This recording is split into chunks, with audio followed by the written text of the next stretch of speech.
this black snail pattern, and there's another video just about opening it up a little while back.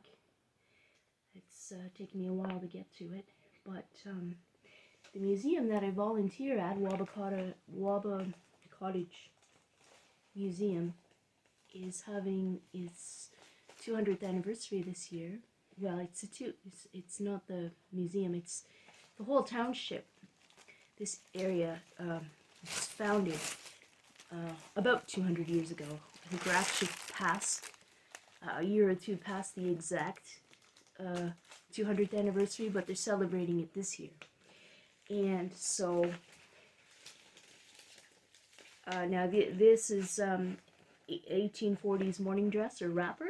I'm going to make a couple of these, and not necessarily right to the date of the 200th anniversary, but a little bit after. And for me, in considering this 200th anniversary, I consider it like 200 years of this place. So to make it to be inclusive also includes 1840s, and that's the way I look at this 200th anniversary, as it's 200 years of this community. And making one for myself and my sister, but I'm just going to make a mock-up right now, and without the lining. And I have some tissue paper I had taped together to trace or cut pieces for something else. So this was left over, so I'm going to trace some of the pieces onto this. So I think I'm going to need more. I have a whole roll here, and I'm just going to trace out the pattern pieces, even though I'm using the biggest size. I've seen others say that the black snail patterns aren't necessarily great for historical interpreting or reenacting or living history, but I think that this one seems fairly straightforward based on I was looking at some sources that were given by those who said that the black snail aren't accurate, and I think that this pattern is fairly straightforward. From what I saw of some of their sources. Now there's still another source I need to look at. Maybe it has further instruction, but the two that I did look at didn't have much instruction at all, and so I couldn't really see how this pattern could be said to be inaccurate based on the sources cited, except for the third one. As I say, I have another source to look at, so I am going to be looking at original sources as well from the period, and just books with written instruction. So, but I think this one is fairly straightforward, and I'm going to give it a try. Let's see how it turns out.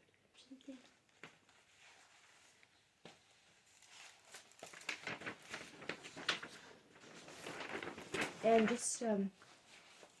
just give the number here. This is Black Snail 0121, 1840s morning dress.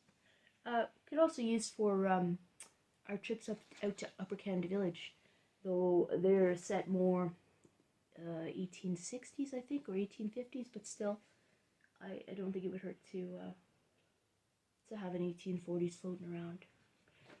Despite what some say, I don't think everyone was up to date in the fashion. So, even as much as they tried to be. And a wrapper is a wrapper also. Anyway.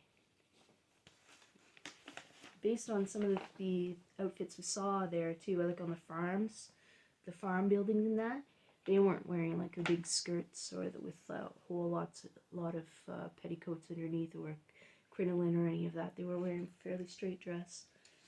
So I think it would work fine even for a visit there. Okay.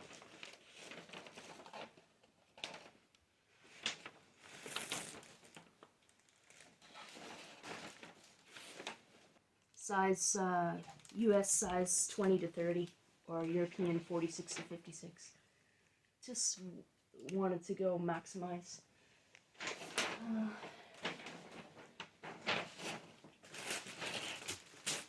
Size options. So just going to start with the biggest.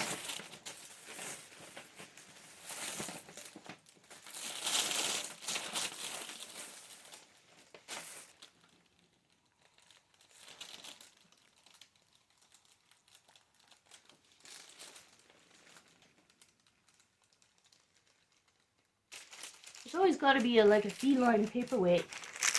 Always. Right?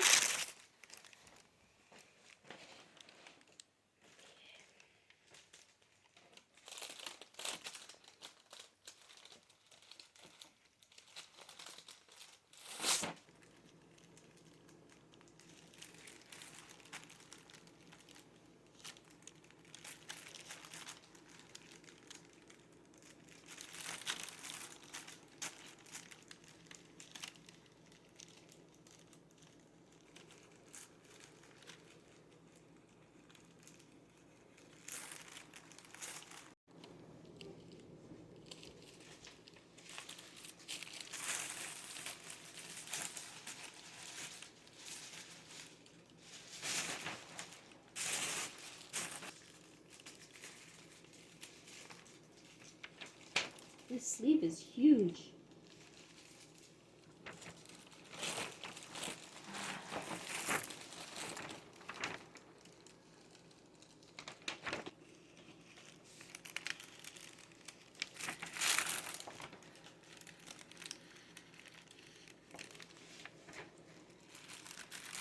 Okay, watch out, Irish, please.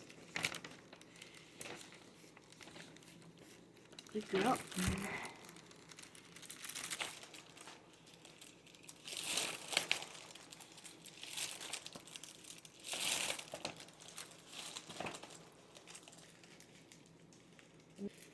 Wrapper.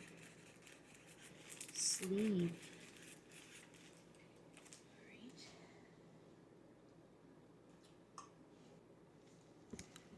Irish.